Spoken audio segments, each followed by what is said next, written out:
is just fantastic.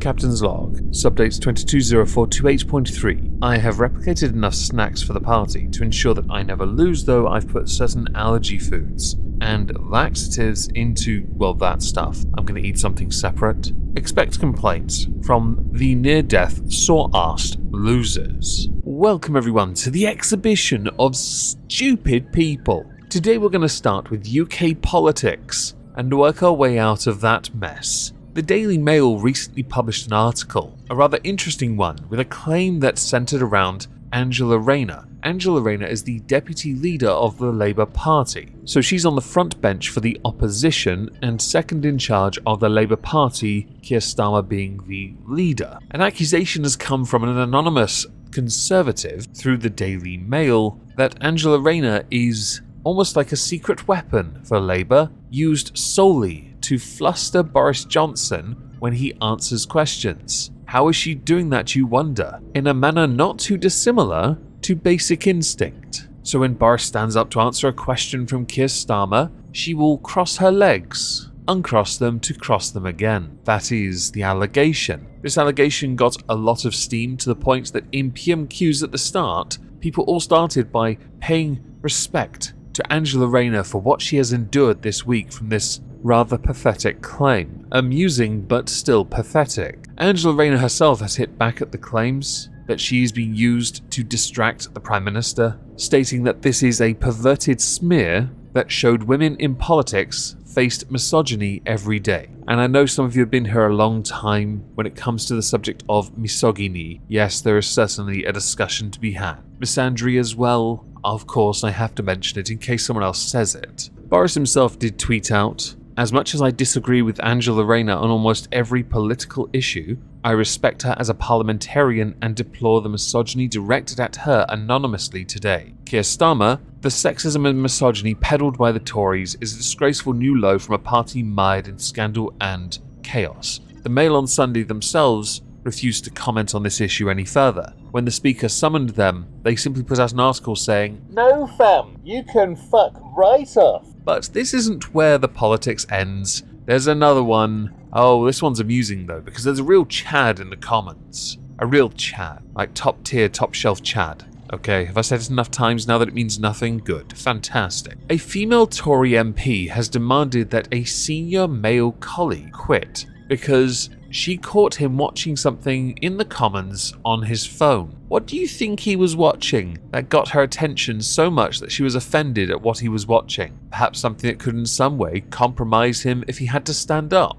At attention, perhaps. Maybe get the Speaker's attention. Of course, by standing up, he'd give them 2 reasons for the Speaker to notice. Unless he stood up and leaned forward slightly. The MP that spotted this is Pauline Latham. She told GB News they should go. That will mean their ministerial career is absolutely shot and their parliamentary career probably. It's not just excusable in any way, it is totally shocking. I find this highly amusing because I'm very immature like that. I find it very funny that, if true, somebody was in the Commons watching smut. But at the same time, it's porn. Who cares? If they're not involved, let them nurse their semi. I couldn't care less. Of course, I know. Sarcasm, everyone. Please pay attention. Politicians do, when they're on the job, need to be held to the same standards as everyone else at work. So you'll find in most occupations, somebody in that occupation is looking at porn. You'll be very hard-pressed to find someone who isn't. If they can find a way, they will. But at the same time, yes, I'm very much aware that perhaps it's not such a good idea,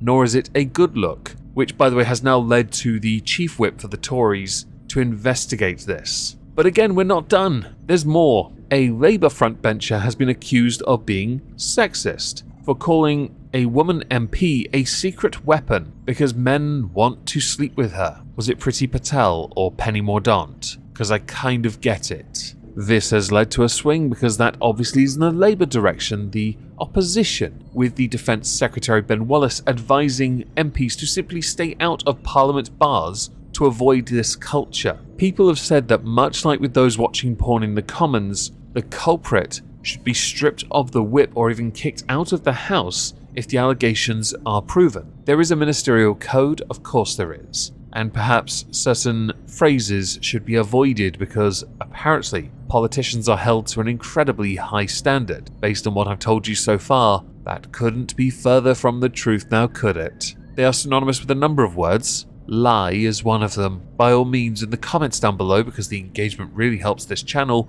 tell me the other words. What makes this particular complaint compared to the others interesting is that no complaint had actually been received by the party, and the woman who was on the receiving end of this didn't want to be identified for fear of consequences. Rather interesting. Very interesting. I wonder why. Moving on, let us now segue all the way over to Dover with P&O Ferries. They have become a personal favourite for me to beat up with a bat, quite frankly, and they deserve all of it. My view now, based on what we know, is that the services should be 100% boycotted and they should just be suspended from operating in the United Kingdom. But that's just me. What do I know? I'm not a businessman, I'm not a politician. I certainly don't benefit monetarily from them still being here. P&O Ferries, allegedly, will not sail from Dover anytime soon, as inspections are carried out on the vessels. When coupled with the increased demand over the Easter holidays, yeah,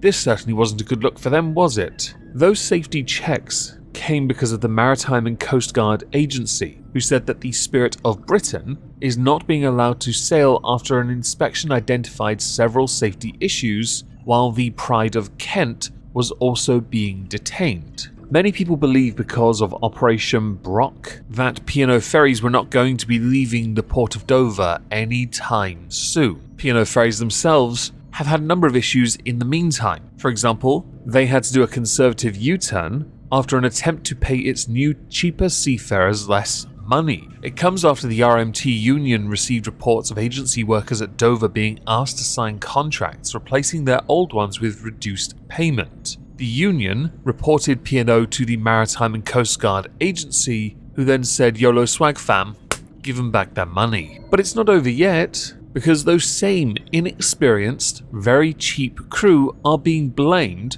for P&O Ferry ships losing power and drifting in the Irish Sea. That was their first job since the whole scandal of 800 workers being sacked happened. Somewhat amusingly, when they got back to port, some of the new crew themselves asked unions for advice about terminating contracts. No doubt, making them a scapegoat and paying them pennies doesn't sit well with them. I wonder why that is. Oh, and just so P&O Ferries aren't noticed, because optics mean everything right now for them, they've been doing the deliveries, the ones that they can do from other ports, under cover of darkness. So no one can see their big white boats, which you can see at night, with the letters darkly written P&O Ferries on the side. Some of those new staff have been said to have gone on strike, which was what led to them drifting in the first place. With all of this going on, and not reported as much, on the 25th of April, P&O Ferries are due to sail again after 6 weeks from Dover. This comes because the MCA have cleared the Spirit of Britain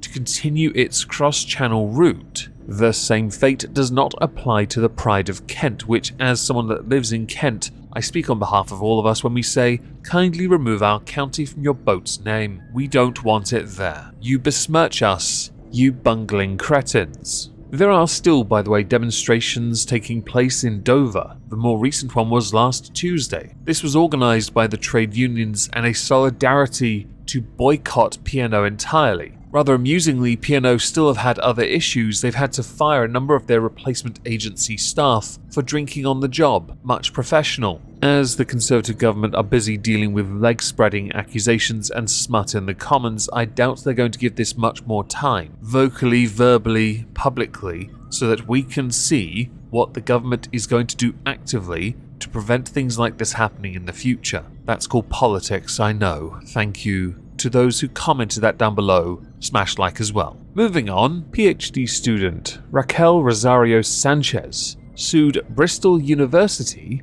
after claiming that university bosses failed to protect her from trans activists. Raquel firmly believed that Bristol University had colluded with trans activists who had tried to cancel her. when she had said that only biological women can give birth. She believes that the university chiefs had failed to protect her when the row blew up over the use of the word maternity. Feminist? Yes, it says in the article there. Raquel Rosario Sanchez said that Bristol, which is dubbed the country's wokest university, did not tackle transgender activists who targeted her in a 2-year hate campaign. So she took them, Bristol University, to court and sued them for negligence, breach of contract, and sex discrimination. Yesterday, Judge Ralton said that no actionable breach of duty had been identified and went on to dismiss all of her claims. Currently, there is a very big argument brewing, one that needs to be properly addressed, debated, discussed, and, let's say, rectified, remedied. The only way that will ever happen is with conversation and not screeching. People are going to disagree on these things for a long time, and they are going to because the line in the sand is not going to be moved as easily as it can be with other arguments. Raquel Rosario Sanchez said that the judgment nonetheless confirms that I was indeed the victim of the violent, threatening, intimidating behavior or language by trans activist students, and that there was a failure to respect the right of others to freedom of belief and speech. In his decision, Judge Ralton actually acknowledged that Raquel had been threatened with physical violence, and found that provocative, offensive, and shocking speech is likely to be legally permissible, whilst speech threatening physical violence is not. I can fully understand and appreciate the rights of everyone should be protected, 100%, but if you have to resort to what you have done in this case to achieve your goal, you are not doing anything to benefit yourself or the people you say you stand up for. Why? Because all you've done is make people look at you and think, you know what? You're not worth it. The only way you achieve anything here is with a calm and patient demeanor, not one where you attack on a daily basis, scream in people's faces, threaten violence upon them. Violence is never the answer, nor should it ever be, unless you're a fighter, and by that I mean one that has a license to do so in a combat sport. Otherwise, could you kindly refrain from it? It only makes you look like a prick, and in turn, makes others who have become, let's say them victims, although the word is also equally worthless these days, of your cancel culture, to look like martyrs to others, who, while vastly more quiet, are significant in number regardless. So to our final subject, I want to talk about CNN. Streaming services as well, but CNN being the more notable because they launched their own streaming service called CNN Plus. I saw this through Trupsy Wupsy. He and I co-host a political recap stream. It's also on Spotify on a bi-monthly basis because life has gotten in the way of late. Yes. CNN's stream service shutting down after a month. Oh, I bet there's a good reason for this, right? The reason why is because they've decided to focus on its core divisions, such as news and building CNN Digital, which is the company's online entity. The network had intended to invest more than $1 billion into this platform over the next 4 years. But at any given time, there were less than 10,000 people using the service following its launch. So it wasn't working. I wonder if it has anything to do with fake news. I wonder if it has anything to do with journalistic integrity being at an all-time low. I wonder if it has anything to do with the fact that CNN is utter shite. It could be either or both. I could be wrong though. I rarely cite them as a source in my content for a good reason, because even though sometimes they do get something right, it's like finding a needle in a bowl of lava. And given the choice between digesting CNN's interpretation of the news and a vial of the bubonic plague, I think we both know which one I'm going to take. Hello, Papa Nurgle. Show me some love. Anyway, as we're done, I'd love to know what you all think. Please do let me know in the comments down below. I know there aren't as many lolcowish people in this one. I do apologise. If you did enjoy, please smash the like, please leave a comment. I don't mind what you write in the comments, I'll approve them all. Actually, there are a couple I can't, but please don't use those words. YouTube really don't like them. But also please share the video about. It really helps this channel, and I'd greatly appreciate it. As a final thing, on the Omegon 2 Electric Boogaloo channel, we've hit 1,000 subs, thank you for that. I've uploaded a couple videos there and gotten some rather interesting comments. Yeah, please consider to sub over there and turn the notification bell on, it really helps. Thank you all for listening everyone, have a lovely day. Ta-ta.